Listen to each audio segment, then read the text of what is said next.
Hello students, welcome to lecture number 7 of unit number 4, named Chemical Bonding and Molecular Structure.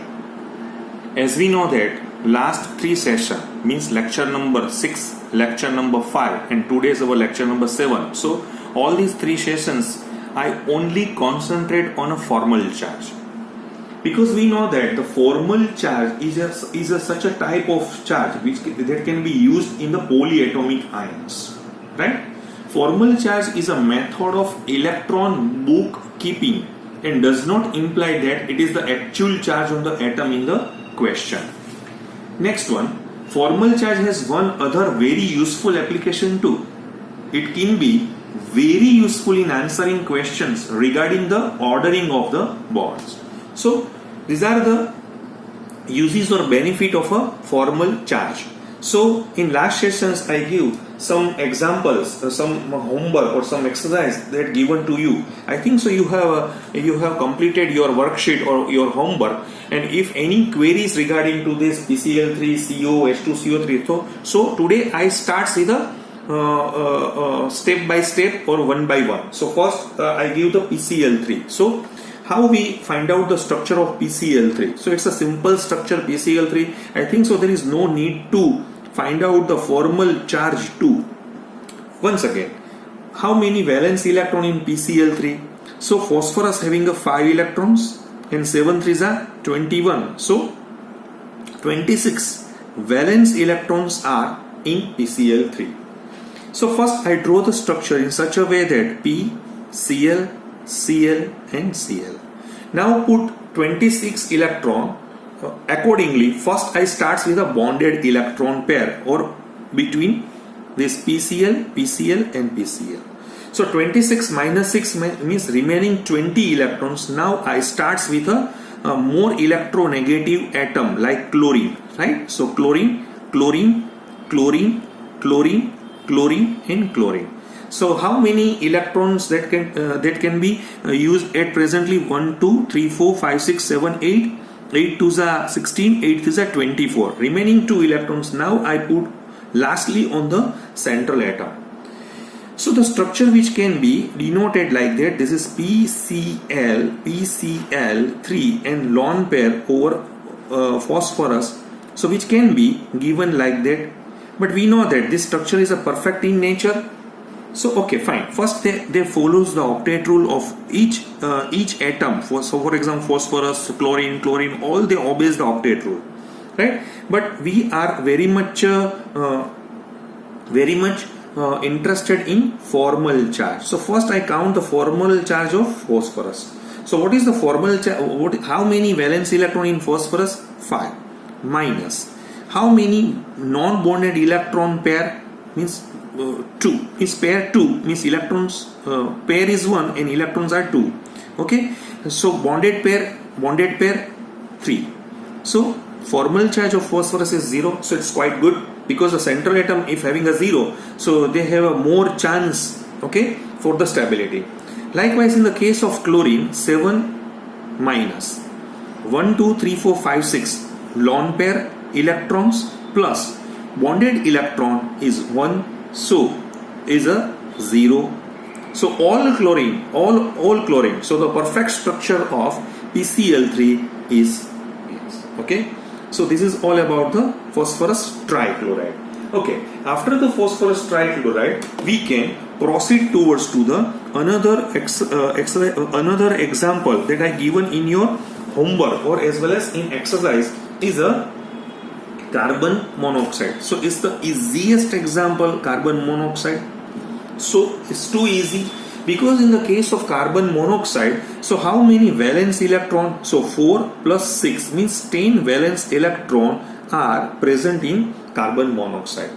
So put a C, O, first 10 electrons, 1, 2, then 3, 4, 5, 6, 7, 8, 9, 10. Okay, but we know that the carbon does not follow the octet rule, so we can transfer this non-bonded electron pair to convert into bonded electron pair. So now the structure which can be written like that 1, 2, 3, 4, 5, 6 and oxygen now having only one non-bonded electron pair. So the structure which is written like that, C double bond O N, right? Now find out the formal charge.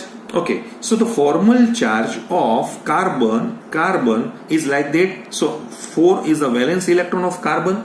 Now how many lone pair electron? 2 plus bonded electron pair is 3, right? So the formal charge of carbon, once again, I think so, 1 2 3 3 plus 2 5. In the case of carbon is 4 minus 3 plus 1, right? And in oxygen, definitely you saw that this is 6 minus how many lone pair? 2, and bonded electron pair in oxygen is 3, so 5 6, right? So it's also minus 1, so 6 minus 5, sorry, it's plus 1, so the net charge is 0, so carbon monoxide. So this is the structure of carbon monoxide. Same way, another example is a H2CO3. H2CO3. So the next example is H2CO3. Okay, so we know that H2CO3 or sometimes CO3 minus 2, both are same, but at presently they ask H2CO3. The name of H2CO3 is a carbonic acid. How many valence electron in H2CO3? Look, 2 plus 4 plus 6 3s are 18. So total in H2CO3, 18 plus 2 20, 24 valence electron are in H2CO3. So now draw the structure of H2CO3. So H2CO3, your central atom must be carbon. Okay, fine. So you put a carbon in a center position. Fine. Now 3 oxygen. So 1, 2, 3 and 2 hydrogen. So you have to put 2 hydrogen with oxygen. Okay. Now out of this 24 electron, first we completed or fill the bonded electron pair. Right. So these are the bonded electron pair. So 1, 2, 3, 4, 5 2s are 10. So now the remaining is 14 electrons. So out of 14 electrons, first I convert these electrons into non-bonded electron pair, right? So 1 2 3 4 5 6 7 8 9 10 11 12 13 14. So all 24 electrons, this is 8 2s are 16, 8 3s are 24, they are used. So no lone pair over carbon. But is it true this structure is because carbon does not satisfy the octet rule? So we can transfer this oxygen, lone pair of oxygen, to the bonded electron pair of oxygen. So we can written like that. See here 1 2 3 4. Okay, oxygen now having only 2 lone pairs. Okay, same way. But here there is no change in oxygen. So okay, fine. Same way here the oxygen and hydrogen. Fine. So the structure is written like that. This is H, then O, then C, then O, H. This is double bond O, right? These are the lone pairs. Same way here the lone pairs and lone pairs. So this structure is true in or not. So first find out the formal charge. Formal charge of H2CO3. First we have to check the formal charge of carbon. Carbon means 4 valence electron minus 4 bonded electron pair and 0 lone pair, right? So our answer is 0. Oxygen. There are 2 types of oxygen. One is connected with a double bond and remaining is connected with a single bond. So presently I working on a double bond. Okay. So this having a 6 valence electron, how many lone pair means bonded electron pair? 2 plus lone pair 4, right? 4. So it's a 0. Same way the oxygen which is attached with a single bond with a carbon. So 6 minus oxygen is connected with a 2 bonded pair and 4 electrons are lone pair. So definitely it's a win-win situation because all carbon also having a formal charge 0, this oxygen 0, 0, 0, 0, 0, highly stable in nature. So the structure of H2CO3 which can be written like this. Okay, fine. अभी मैं आपको यहाँ पे जो मैं दिखा रहा हूँ वो फॉर्मल चार्ज की वजह से ही मैं आपको दिखा रहा हूँ। जैसे जैसे आपको थोड़ा इलेक्ट्रोनेगेटिविटी का पता चलेगा और दूसरा आपको ऑक्सीडेशन नंबर का पता चलेगा, तो ये है बिल्कुल आपके लिए ये शॉर्टकट हो जाएगा, एकदम शॉर्टकट हो जाएगा, राइट। तो आप देखिए इसमें इस तरह से भी आप देख सकते हैं। Fine, next structure after H2CO3, one example is SOCl2. The name of this compound is thionyl chloride, SOCl2. So you have to find out first the valence electron. You have to count the valence electron. Sulfur 6, oxygen 6, 7 2s are 14. So total 26 valence electron in SOCl2. Total 26 valence electron in SOCl2. Fine. Now I use a second method. This is a trick, right? तो trick में क्या होगा, जैसे देखिए आप SOCl2 में sulphur हुए हमारा सेंट्रल एटम है, आप उसका ऑक्सीडेशन नंबर गिन लीजिए। आपको पता है SOCl2 का मुझे गिनना हो तो कैसे गिन सकते हैं, x plus this is -2 plus this is also -2 हो जाएगा क्योंकि क्लोरीन का माइनस है, is equal to 0, so x is equal to 4, so the oxidation number of sulphur is 4। तो मैं डायरेक्ट ले जा रहा हूं, आपको ट्रिक से मैं समझा रहा हूं। मुझे क्या करना पड़ेगा, सल्फर है उसके पार्शियली 4 इलेक्ट्रॉन है ना वो खींचे हुए हैं, तो वो कैसे खींच सकते हैं। जैसे देखिए मैं यहाँ पे एक O लगा देता हूं, एक Cl लगा देता हूं, एक और Cl लगा देता हूं, देखिए ठीक है, मैंने ऐसा लग दिया है। अभी chlorine is more electronegative than sulphur, same way oxygen is more electronegative than sulphur, तो ये खींचेगा एक, ये भी एक, लेकिन इसकी तो मुझे कैपेसिटी ही एक है, लेकिन इसकी कैपेसिटी 2 तक खींच सकते हैं। तो यानी हो गए 4, यहां से 2 इलेक्ट्रॉन उसने पार्शियली खींचे हुए, यहां से एक, यहां से हो गया, कंप्लीट हो गया। सो SOCl2 का यही स्ट्रक्चर है। अभी आप रिमेनिंग रिवर्स कर दीजिए। सल्फर का अभी कितने बॉन्ड से जुड़ा हुआ है, 4। उसकी वैलेंस इलेक्ट्रॉन कितने होते हैं सल्फर में, 6, यानी यहाँ पे 2 लोन पेयर हो गए। क्लोरीन यहाँ कितने से जुड़ा हुआ है, 1, तो अभी उसके 6 इलेक्ट्रॉन है वो लॉन पेयर से जुड़े हो गए। सेम वे यहाँ पे भी ऐसा है, ऑक्सीजन यहाँ से 2 से जुड़ा हुआ है, यानी 4 इसके लॉन पेयर है। सो this is the perfect structure. ये मैंने वो जो दूसरा रास्ता मैंने अभी यहाँ पे लिया हुआ है, जो रास्ता है वो ट्रिक वाला रास्ता है, लेकिन वो बिल्कुल आपको बुल आई शॉट है। देखिए आप, राइट, बिल्कुल सही निशाने पे वो लगा हुआ है। फिर भी कहीं बच्चे को ऐसा होता है, सर जी आपने ये जो बताया हुआ है वो सही होगा कि नहीं।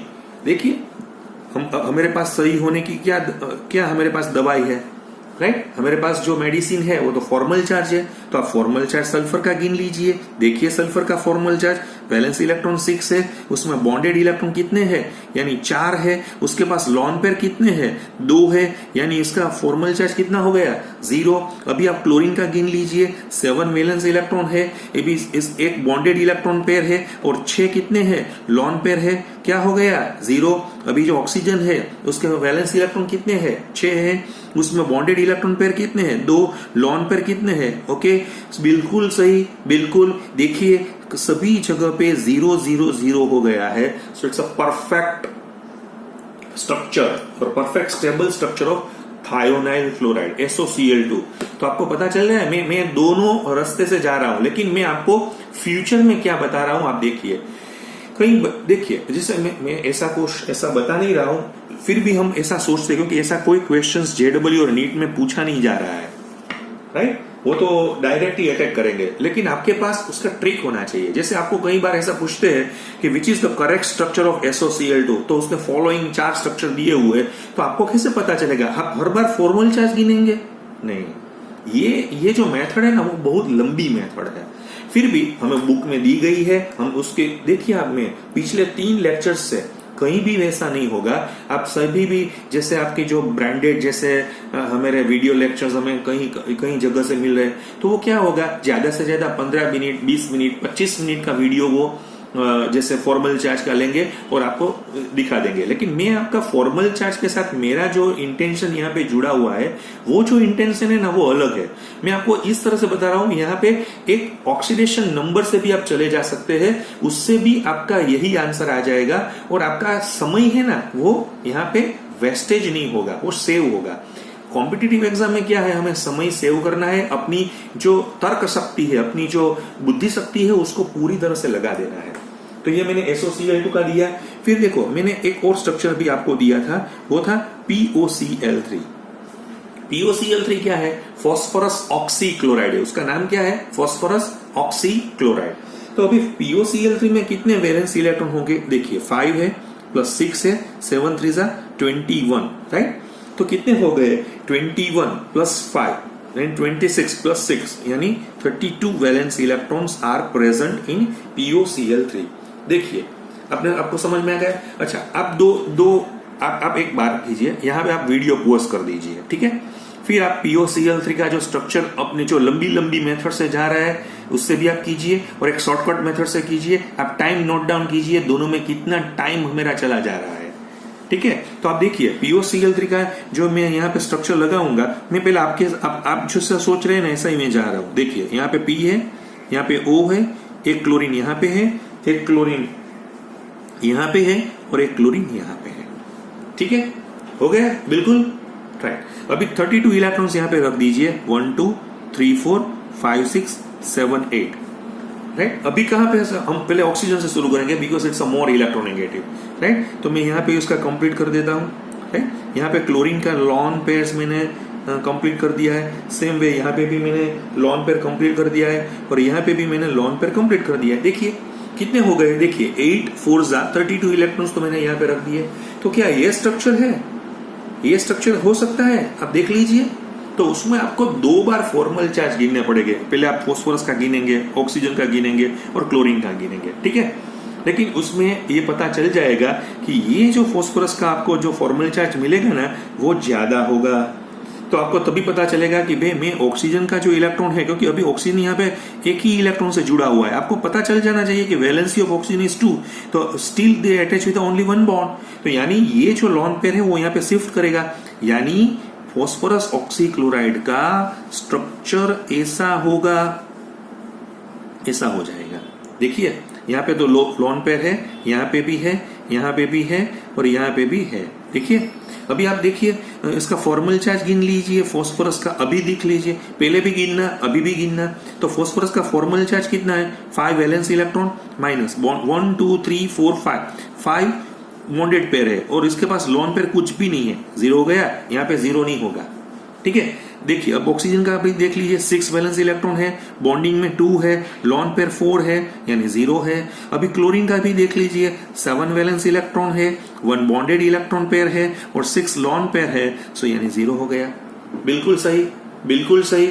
लेकिन मैं जो बोल रहा हूं आपको, आप इसकी प्रैक्टिस कीजिए, जैसे मैंने यहाँ पे आपको दिखाया था। आप इसका ऑक्सीडेशन नंबर गिन लीजिए, आपको पता चल जाएगा। कैसे गिन सकते हैं, x plus -2 plus -3 is equal to 0, so x is equal to +5, यानी फास्फोरस का ऑक्सीडेशन नंबर क्या है, 5 है।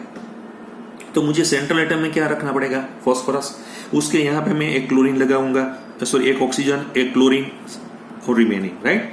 अभी मुझे पता है कि यहाँ पे मुझे डबल बॉन्ड करना ही पड़ेगा क्योंकि ऑक्सीजन की वैलेंसी 2 है। अभी देखिए ये ऑक्सीजन और क्लोरीन सभी लोग हैं ना, वो ज्यादा इलेक्ट्रोनेगेटिव है। So oxygen they pull the electrons towards to oxygen. So 2 electron यहाँ पे खींचा हुए, एक का खींचाव यहाँ पे, एक का यहाँ पे, एक का यहाँ पे, यानी इसके 5 इलेक्ट्रॉन अभी खींचाव की स्थिति में चल रहे हैं। सो फॉस्फोरस इज पार्शियली पॉजिटिव, कितना हो गया है। तो यही तो स्ट्रक्चर है POCl3 का। आप डायरेक्ट भी ले सकते हैं। और फिर मुझे क्या करना पड़ेगा, इसके पास देखिए, इसके पास होना कितने चाहिए, 6, तो 2 4 6 हो गए। क्लोरीन में कितने होते हैं, 7। इस तरह से क्लोरीन में भी कितने होते हैं, 7, इसलिए क्लोरीन में भी कितने होते हैं, 7। मैंने आपको लास्ट लेक्चर में भी बताया था, आज भी मैंने शुरू करने से यही बोला था, formal charge is a method of electron book keeping. जैसे हम अपने कोई पैसे घर पे होते हैं तो हम किसे उसको एक बुक में लिखते हैं ना, हमारे बुक्स ऑफ अकाउंट्स में, यहाँ पे कितने खर्च हुए, यहाँ पे कितने क्रेडिट हुए, मेरे पास कितने पैसे हैं। ये जो मैं यहाँ पे जो बुक कीपिंग कर रहा हूँ अपने घर पे, सेम यही बुक कीपिंग है, वो फॉर्मल चार्ज से हम कर सकते हैं। So this is all about the formal charge of POCl3। देखिए अभी POCl3 के बाद मैंने आपको दिया था, वो था SCN-। ये बहुत बढ़िया, मैं अभी जो भी मैंने एग्जांपल यहाँ पे दिए है ना, वो कई बार जेडब्ल्यू में, जेडब्ल्यू एडवांस तक में, नीट में भी पूछे गए हैं। मैं ऐसे ऐसे एग्जांपल्स आपको यहाँ पे बता रहा हूं, इसलिए मैं आपको बता रहा हूं कि आप देखिए ये जो मैंने आपको अभी बताया हुआ है वो है मेरे पास SCN-1, SCN-1, उसको हम बोलते हैं थायोसाइनाइड, थायोसाइनाइड, इस तरह से भी हम उसको बोल सकते हैं।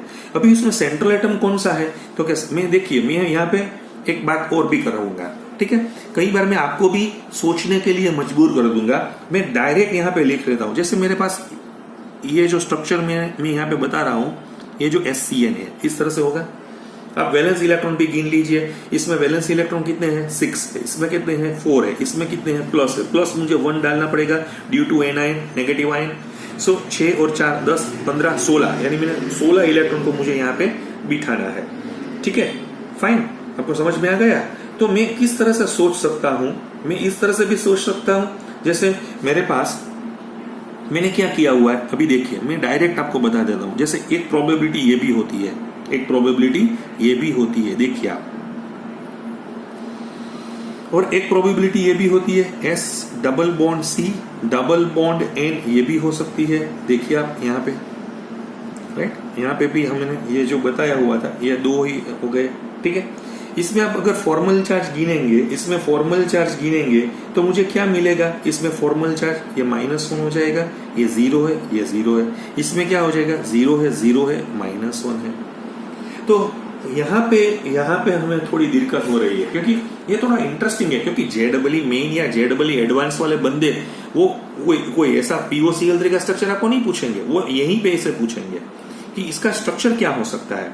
देखिए फ्यूचर में हम इसका रेजोनेटिंग स्ट्रक्चर भी हमको दिखाएंगे, क्योंकि कई बार क्या होता है कि एक ही स्ट्रक्चर नहीं होता है, कई बार एक स्ट्रक्चर दूसरे स्ट्रक्चर में इंटर कन्वर्टेबल भी होता है।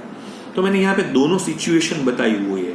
जो ये थायोसाइनाइड की सिचुएशन आप देख रहे हैं, तो ये स्ट्रक्चर अपनी तरह से ठीक है, ये भी ठीक है, लेकिन आप देखिए आपको कैसे पता चल सकता है कि ये देखिए दोनों स्ट्रक्चर है, दोनों स्ट्रक्चर सही है, वो इंटर कन्वर्टेबल है एक दूसरे में, लेकिन ये जो स्ट्रक्चर आप यहाँ पे देख रहे हैं ना, वो थोड़ा ज्यादा डोमिनेंट है। किस लिए, क्योंकि यहाँ पे सेंट्रल का भी 0 है, यहाँ भी सेंट्रल का भी 0 है, यहाँ -1 है, यहाँ नाइट्रोजन। लेकिन आपको पता है सल्फर और नाइट्रोजन में से किसकी इलेक्ट्रोनेगेटिविटी ज्यादा है, तो नाइट्रोजन की ज्यादा है। So nitrogen is more electronegative, तो वो माइनस चार्ज अपनी तरफ खींचेगा। तो ये जो स्ट्रक्चर डोमिनेंट है, मैं ऐसा नहीं बोल रहा हूं कि ये स्ट्रक्चर हो ही नहीं सकता, दोनों स्ट्रक्चर, कई बार एक मॉलिक्यूल में 2-2, 3-3 स्ट्रक्चर भी हो सकते हैं। उसका हम टॉपिक हम अभी मेरे जो केमिकल बॉन्डिंग में है वो रेजोनेंस का, और जनरल ऑर्गेनिक केमिस्ट्री में तो मैं इसके लिए काफी 2-3-4 घंटे में आपके साथ बात कर सकता हूं कि वो कैसे हो सकता है, ठीक है। तो ये मैंने आपको जो बताया है वो थायोसाइनाइड का स्ट्रक्चर मैंने यहाँ पे बताया हुआ है। अब भी आपको थोड़ा अपनी तरह से भी सोचना पड़ेगा, तो एक बार आप ये भी सोच लीजिए, क्योंकि अभी मैंने जो एग्जांपल दिए ना वो एक से ज्यादा बढ़िया एग्जांपल्स मैंने दिए हुए हैं। देखो मैंने एक और एग्जांपल यहाँ पे दिया हुआ था, वो था I3-1। क्या था I3-1। आप एक बार इसमें आपने देखा ही होगा, इसमें 22 वैलेंस इलेक्ट्रॉन हो गए, 7 3 21 + 1 22 वैलेंस इलेक्ट्रॉन है। तो मुझे अब कैसे यहाँ पे उसको रखना पड़ेगा। देखिए मैं अभी आपकी पुरानी स्टाइल से चला जा रहा हूँ, I और I मैं तीनों सॉरी I और I मैंने यहाँ पे लिख दिया है। देखिए अभी मुझे 22 इलेक्ट्रॉन लिखने हैं, तो 1 2 3 4 ये मेरा अभी सेंट्रल है, राइट। फिर मैं क्या करूंगा 5 6 7 8 9 10 11 12 13 14 15 16, राइट। अभी मुझे यहाँ पे रखना पड़ा 17 18 19 20 21 22 भी मुझे यहाँ पे लिखना पड़ेगा। तो इसका मतलब ये हुआ कि हमें जो आयोडीन है वो स्ट्रक्चर्स की तरह से हम यहाँ पे देख रहे हैं, तो वो कुछ ऐसा दिख रहा है। देखिए आप यहाँ पे भी आप देखिए, ठीक है, यहाँ पे भी आप देख लीजिए 1 2 3 4 और एक और है। अच्छा आपको कुछ पता चला यहाँ पे कुछ एक आपको अच्छा नहीं लग रहा है ना, क्योंकि सर आप तो बोल रहे थे कि ऑक्टेट रूल का उसने ओबे किया, यहाँ पे भी ऑक्टेट रूल ओबे किया, लेकिन यहाँ तो ऑक्टेट से ज्यादा हो गया। तो ऑक्टेट से ज्यादा कैसे हो सकते हैं ये ऑक्टेट रूल का लिमिटेशन से। क्यों ज्यादा हो सकता है, इसका मतलब ये है कि जो बीच वाला आयोडीन है हमेरा, उसके पास d ऑर्बिटल्स अवेलेबल है। तो तो जिसके पास d ऑर्बिटल्स अवेलेबल होती है तो वो अपने इलेक्ट्रॉन है ना वो अपनी एम्प्टी ऑर्बिटल्स में भेज सकते हैं। यानी ऑक्टेट रूल्स है ना वो अप टू 20 तक ही चलेगा, बाद में जो चल सकता है वो तो जैसे हम बोल रहे हैं ना बाय फ्लूक चल रहा है। लेकिन जैसे जैसे D orbitals empty orbitals available होगी तो फिर वो उसमें भी जुड़ेगा, तो यानी उसका ऑक्टेट इस तरह से भी हो सकता है, यानी ऑक्टेट से ज्यादा भी हो सकता है। फिर भी देखिए यहाँ पे मैं फॉर्मल चार्ज गिनना चाहता हूँ, formal charge of central iodine, central iodine का मैं गिनूंगा। सो सेंट्रल आयोडीन मुझे पता है valence electrons are 7 of iodine each iodine, right. अभी उसमें बॉन्डेड इलेक्ट्रॉन पेयर कितनी है तो क्या 2 है, 2 देखिए आप 2 है 1 2, और लॉन पेयर कितने 1 2 3 4 5 6 है, राइट। तो 6 और 2 8 7, यानी इसमें कितना हो गया -1 हो गया। और जो आपके पास वो दूसरा आयोडीन है ये वाला टर्मिनल वाला, राइट, जो आपको बिल्कुल यहाँ पे टर्मिनल पोजीशन पे दिखाई दे रहा है, उसमें क्या है 7 है, इसमें तो बॉन्डिंग पेयर 1 है और लॉन पेयर कितने हैं तो उसका तो 0 हो गया। टोटल I3 -1 है, यह है तो ये आपको यहाँ पे मिल गया, राइट। तो I3 -1 का भी आप इस तरह से ही कुछ सोच सकते हैं, ठीक है, आपको समझ में आ गया, फाइन। तो मैं यहाँ पे कुछ हर एक एग्जाम्पल में कुछ नयापन है, तो ये नयापन आपको दिखाने के लिए ही मैं आपको यहाँ पे ये दिखा रहा है। इसका मतलब आप ऐसा मत सोचिए कि सर बहुत डेप्थ में जा रहे हैं, लेकिन जो बच्चे हैं जो अपनी तरह से सोच रहे हैं कि मुझे ज्यादा प्रैक्टिस करनी है, मुझे ज्यादा सोचना है, मैं JEE एडवांस या JEE मेन या नीट की तरह से भी सोच सकता हूँ, तो उसके लिए तो मुझे कुछ करना पड़ेगा। तो मैं इसके लिए ही कुछ है आपके साथ वो शेयर करूंगा, ठीक है। लेकिन आपको जो मीडियोकर स्टूडेंट्स है वो अपनी तरह से सोचे, राइट। लेकिन जो बच्चे अभी इंटेलिजेंट है लेकिन मीडियोकर बच्चे अपनी तरह से सोच रहे हैं, वो भी थोड़ा इसमें एफर्ट डालेंगे तो वो भी अच्छी तरह से सोच सकते हैं। So this is all about the I3 -1। Next मैंने आपको दिया हुआ था OF2। This is oxygen difluoride, oxygen difluoride. तो OF2 का स्ट्रक्चर्स हमें लिखना है तो हम कैसे लिख सकते हैं, देखिए मैं उसका डायरेक्ट आंसर दे देता हूं, फिर आप अपनी तरह से देख लीजिए, ठीक है, क्योंकि अभी मैं ज्यादा टाइम इसमें लेना नहीं चाहता हूं। ऐसा भी आप मत सोचिए कि मैं लेना नहीं चाहता हूं। आप मुझे कई बच्चे अभी मुझे व्हाट्सएप में मुझे अपनी क्वेरी भेज रहे हैं, आप भी भेजिए, आपको कहाँ भी दिक्कत हो तो मैं आपको यहाँ से मैं आपका आंसर दे सकता हूँ। आई थिंक सो मैंने फर्स्ट और सेकंड लेक्चर में मुझे कम से कम 10 या 12 बच्चों ने अपनी क्वेरी भेजी है, राइट। तो इसका मतलब तो ऐसा नहीं है कि 10 या 12 को ही डाउट हुआ है, बाकी को डाउट नहीं हुआ है। आप अपनी जो आप ऐसा मत सोचिए कि मैं सर को क्यों करूंगा, इसलिए तो हम बैठे हुए हैं। तो आप मुझे यहाँ पे मैसेज कीजिए कि sir ji even in this COVID time you have to message me on WhatsApp, तो मैं जैसे ही मैं पढ़ूंगा मैं आपको अपना आंसर यहाँ पे बता सकता हूँ। तो OF2 का जो स्ट्रक्चर है वो इस तरह से मुझे लगेगा। मैंने डायरेक्ट आपको स्ट्रक्चर ही दे दिया है, ठीक है, मैंने आंसर दे दिया है। आप अपनी तरह से देखिए कि ये OF2 का ये आंसर आ सकता है, कोई दिक्कत हो सकती है, आप इसमें फॉर्मल चार्ज भी गिन सकते हैं, राइट। तो ये सब कुछ आपको यहाँ पे करना है। तो अभी मैंने यहाँ पे बहुत सिंपल तरीके से एक दिखाया हुआ है। OF2 के बाद मैंने दिया हुआ था this is best one, OCN-। यहाँ कई बच्चे अपनी तरह से सोच रहे हैं कि so it's a very fantastic example of OCN-। You know that how many valence electron in OCN- is a 16. So there are 16 electrons in OCN-, right? So this is called as a cyanate ion.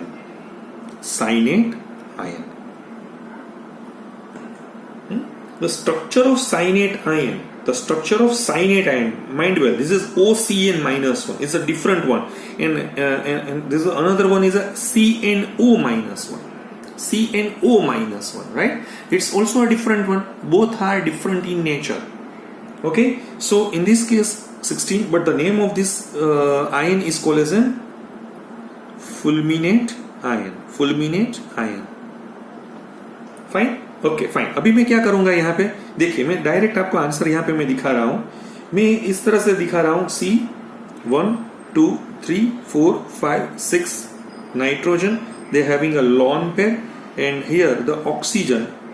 ये मेरा answer है, आप देख लीजिए, ठीक है। मैं direct आपको आंसर यहाँ पे मैं दिखा रहा हूं। इसलिए मैं दिखा रहा हूं क्योंकि आप देखिए इसका फॉर्मल चार्ज है ना, इसका फॉर्मल चार्ज ऑफ नाइट्रोजन क्या होगा, 0 होगा। कार्बन का भी क्या होगा, 0 होगा। लेकिन नाइट्रोजन का क्या होगा, यहाँ पे ऑक्सीजन है ना, वो -1 पे चला जाएगा। ठीक है, फाइन। तो टोटल -1 हो गया। अच्छा, कई बच्चे को ऐसा होगा ये -1 होगा और ये 0 होगा, तो दोनों में से क्या बेहतर है, तो कि ये बेहतर है क्योंकि oxygen is more electronegative than nitrogen.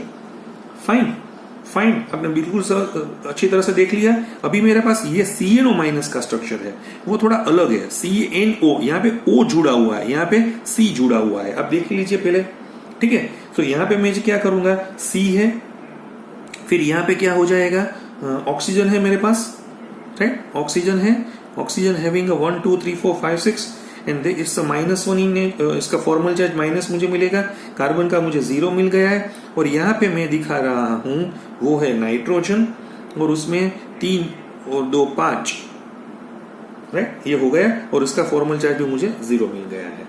तो ये जो स्ट्रक्चर मैंने आपको दिखाए हुए है, लेकिन उसमें जो आपका चार्ज की पोजीशन है वो आपको देखनी पड़ेगी। ठीक है, तो इस तरह से हम यहाँ पे फुलमिनेट आयन या साइनेट आयन का स्ट्रक्चर यहाँ पे हम दिखा सकते हैं। फाइन, अभी मेरे पास और भी स्ट्रक्चर्स मैंने आपको दिए हुए थे, जैसे मैंने OCN- EN- का तो आपको दिखा दिया है। अभी मेरे पास है यहाँ पे मैंने आपको दिया था एजाइड आयन। क्या दिया था, एजाइड, N3-1 एजाइड आयन। ये जो एजाइड में डायरेक्ट आपको आंसर है, आप देख लीजिए, इसमें आपका 16 वैलेंस इलेक्ट्रॉन है, 5 3 15+1 यानी 16 वैलेंस इलेक्ट्रॉन है। और उसका आप स्ट्रक्चर देखेंगे ना तो कुछ ऐसा होगा, 1 2 3 4, यहाँ पे भी 1 2 3 4, ये नाइट्रोजन है। सेम वे 1 2 3 4, यहाँ पे भी नाइट्रोजन है, और इसका 1 2 3 4 हो जाएगा। ठीक है, तो उसका जो स्ट्रक्चर्स आप देख रहे हैं, तो इसमें क्या होगा, जो बीच वाला नाइट्रोजन है, बीच वाला नाइट्रोजन यहाँ पे, उसका फॉर्मल चार्ज देख लीजिए, इस साइड का फॉर्मल चार्ज भी देख लीजिए और इस साइड का भी फॉर्मल चार्ज देख लीजिए, राइट। तो आपको क्या मिलेगा, ये जो N3 है, N3, तो उसका आपका फॉर्मल चार्ज भी मिल जाएगा। तो मैंने आपको यहाँ पे आपको हिंट दे दी है कि इस तरह से आपको देखना पड़ेगा। आपको फॉर्मल चार्ज अपनी तरह से देख लीजिए, लेकिन ये आंसर मैं जो देख रहा हूं वो यहाँ पे मुझे मिल सकता है, N3-1 यानी एजाइड आयन का मैंने दिखाया हुआ है। ठीक है, बिल्कुल पता चल गया आपको। फिर भी जैसे मेरा सेंट्रल नाइट्रोजन है, उसका फॉर्मल चार्ज हम कैसे गिनेंगे, 5 वैलेंस इलेक्ट्रॉन है, 4 है उसके टोटली, 1 2 3 4, 1 2 3 4 यानी 8/2 यानी 4, और इसमें लॉन पेयर तो कुछ है ही नहीं, यानी ये तो +1 हो गया। ये जो नाइट्रोजन वाला है मेरा लेफ्ट हैंड साइड वाला नाइट्रोजन है, उसमें क्या होगा, 5 है, minus how many lawn pairs, 4 plus इसमें बॉन्डेड पेयर कितनी है, 2 6 5 5 और 6 5, यानी ये -1 हो जाएगा। और राइट हैंड साइड वाला मेरे पास नाइट्रोजन है, उसमें क्या है, 5 है, वही सिचुएशन है ना, 4 + 2 वाली सिचुएशन ही है, यानी -1, यानी ये +1 -1 का कैंसिल हो जाएगा, तो नेट चार्ज मुझे -1 मिलेगा। ठीक है, समझ में आ गया। ये एजेड का मैंने दिया हुआ है, ये जो एम्स की एग्जामिनेशंस थी उसमें एक बार ये पूछा गया था, राइट। सो N3-1 का मैंने स्ट्रक्चर दिया। अभी मैं थोड़ा आपको इनर्ट गैस में ले जाता हूं। इनर्ट गैस, यहाँ पे कहीं बंदे को ऐसे क्वेश्चंस होगा कि सर ऐसे कुछ हो सकता है, H2O ऐसा कोई स्ट्रक्चर थोड़ी हो सकता है। मैंने आपको बताया था एक बार, मैंने क्या बताया था कि पहले जैसे 1916 not up to 1920 the concept is like that कि वो इस तरह से ही सोच रहे थे कि भाई जैसे इनर्ट गैस है वो कोई केमिकल रिएक्शंस करेगा नहीं, राइट। लेकिन HCF2O है, वो कोई केमिकल रिएक्शंस हो सकता है, क्योंकि in 1967 there is a German graduate student whose name is Bartlett. उसने ये बताया कि जेनॉन, रेडॉन, क्रिप्टोन जैसे कंपाउंड है जो इनर्ट गैस है, जिसमें एटॉमिक साइज बहुत ज्यादा है, वो भी एग्रेसिव कंडीशंस में लाइक फ्लोरीन और ऑक्सीजन जैसे मोर इलेक्ट्रोनेगेटिव के साथ वो कंपाउंड बना सकता है। फाइन, तो अभी इसमें आप देख लीजिए, इसमें 28 वैलेंस इलेक्ट्रॉन है। किस तरह से, क्योंकि इसमें 8 है, इसमें 6 है, इसमें 7 2 14 है, यानी 14 + 8, सो 14 + 8 कितने हुए, 22, प्लस इसमें 6 है, 28 हो गए। अभी मैं डायरेक्ट इसका स्ट्रक्चर ही यहाँ पे बताता हूँ। तो ये स्ट्रक्चर कुछ ऐसा आपको मिलेगा। अच्छा, मैं शॉर्टकट में चला जाऊँ, एक बार देखिए, ये जो जेनॉन आप देख रहे हैं, ये जेनॉन, इसका ऑक्सीडेशन नंबर क्या है देख लीजिए, 2 4, यानी इसका 4 है ऑक्सीडेशन नंबर, यानी इसके 4 इलेक्ट्रॉन है जेनॉन के, वो खींचे हुए हैं। तो मुझे तो पता है ऑक्सीजन तो डबल बॉन्ड से ही जुड़ेगा और फ्लोरीन सिंगल बॉन्ड से जुड़ेगा, तो ये स्ट्रक्चर हो गया। अभी how many valence electron in oxygen, 6, तो इसमें से 2 तो यहाँ पे जुड़े हुए हैं, अभी यहाँ पे 2 हो जाएंगे, यहाँ पे कितने हो जाएंगे 1 2 3 4 5 6, यहाँ पे 1 2 3 4 5 6। और जेनॉन में क्या होगा, इसमें कितने इलेक्ट्रॉन है, 8 है, ऑक्टेट है, तो इसमें से कितने हैं 4। देखिए यहाँ पे कितने इलेक्ट्रॉन है, जेनॉन के पास कितने इलेक्ट्रॉन है, यहाँ पे 1 इलेक्ट्रॉन जेनॉन का, यहाँ पे 1, यहाँ पे है 2, यहाँ, यानी 4 इलेक्ट्रॉन ये भी जेनॉन के साथ जुड़े हुए हैं, यानी इसके 5 6 और 7 8 इलेक्ट्रॉन यहाँ पे होंगे। ठीक है, तो ये उसका स्ट्रक्चर है XeF2O का, पता चल गया आपको, अब देख लीजिए। ठीक है, फिर भी मैं आपको और एग्जांपल्स भी मैं यहाँ पे देना चाहता हूँ। जैसे मैं यहाँ पे एक एग्जांपल्स देना चाहता हूँ और वो है XeF2 का एग्जांपल है।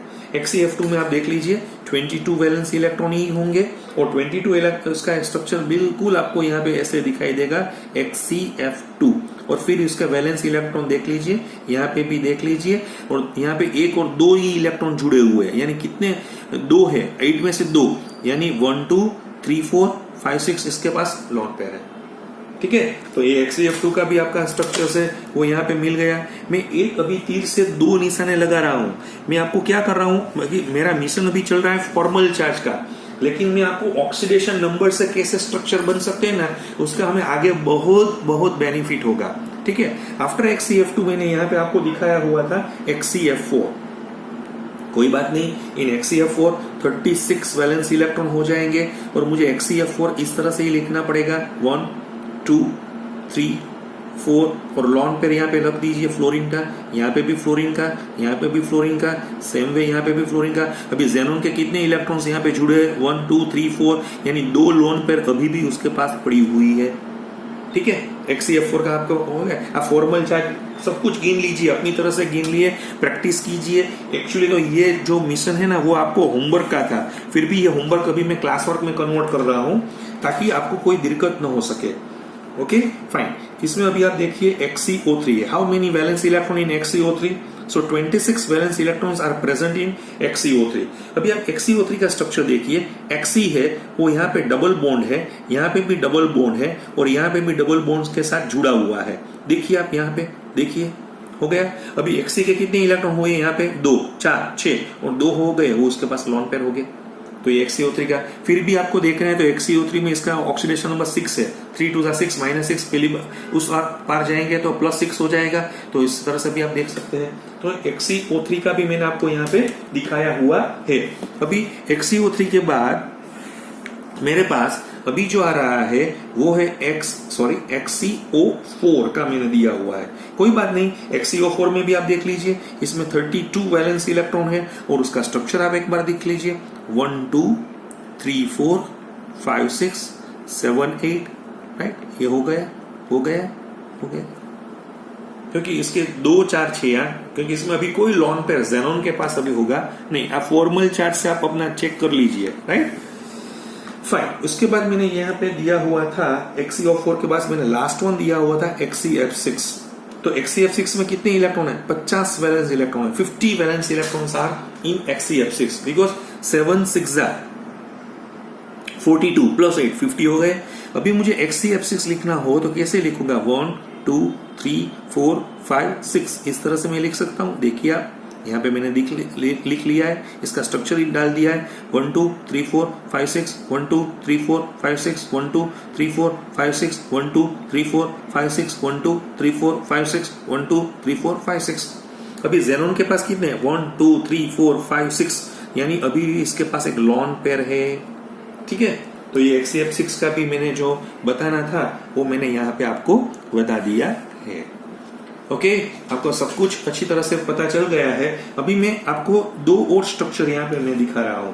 जैसे मेरे पास है NOCl, क्या है मेरे पास, NOCl, उसको हम बोलते हैं नाइट्रोसिल। इसका नाम क्या है आप देख लीजिए, नाइट्रोसिल क्लोराइड है। फाइन, अगर आप इसका स्ट्रक्चर बनाएंगे तो कुछ ऐसा होगा, NCl, राइट, और यहाँ पे क्या है, डबल बॉन्ड हो, ये पूछा गया है ना, इसलिए मैं आपको बता रहा हूं। इसमें कोई भी फॉर्मल चार्ज नहीं है, लेकिन ये जो स्ट्रक्चर मैं यहाँ पे आपको बता रहा हूं, N डबल बॉन्ड Cl और यहाँ पे है सिंगल बॉन्ड O, ये दूसरा स्ट्रक्चर है उसका। इसमें इसका -1 फॉर्मल चार्ज है और इसका +1 फॉर्मल चार्ज है। दोनों स्ट्रक्चर हो सकते हैं, राइट। जैसे एक और स्ट्रक्चर में आपको यहाँ पे मैंने आज का लास्ट स्ट्रक्चर में, यानी आपका अपना पूरा, जिससे आप कहीं पे भी देखेंगे, कहीं पे भी इतना फॉर्मल चार्ज की आपको डिटेल्स नहीं दी गई है, लेकिन मैं इसलिए दे रहा हूं क्योंकि मैंने बोला था अभी मैं 1 तीर 2 निशाने लगा रहा हूं कि आपका स्ट्रक्चर्स का जो मालूम पड़ जाए। मेरे पास एक स्ट्रक्चर है, उसको हम बोलते हैं CN2। ये आप देखेंगे, इसके नाम है साइनोजन। क्या नाम है इसका? साइनोजन। अभी साइनोजन में क्या होता है, उसको कई बार हम इसको सूडो हेलोजन से भी उसको हम बुलाते हैं, pseudo halogen, right? Now what is in the pseudo halogen? And because in the cyanogen there is some property similar to halogen, इसलिए हम उसको बुला रहे हैं pseudogen. So it is composed of 2 cyanide joined together. So 2 cyanide joined through the carbon or nitrogen. यहाँ पे question है, वो दोनों है कार्बन से जुड़े होंगे या नाइट्रोजन से जुड़े होंगे। तो मैं आपको यहाँ पे ऐसा मैं आपको यहाँ पे हिंट दिखा रहा हूं। जैसे मेरे पास है CN, C का मैंने दिखाया हुआ है, ठीक है।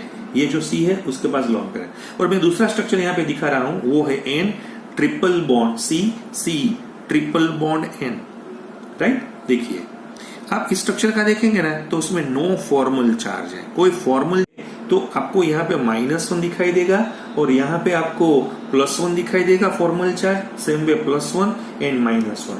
सो it means that they are having a high formal charge, high formal charge मुझे मिला हुआ है। सो इट मीन्स दैट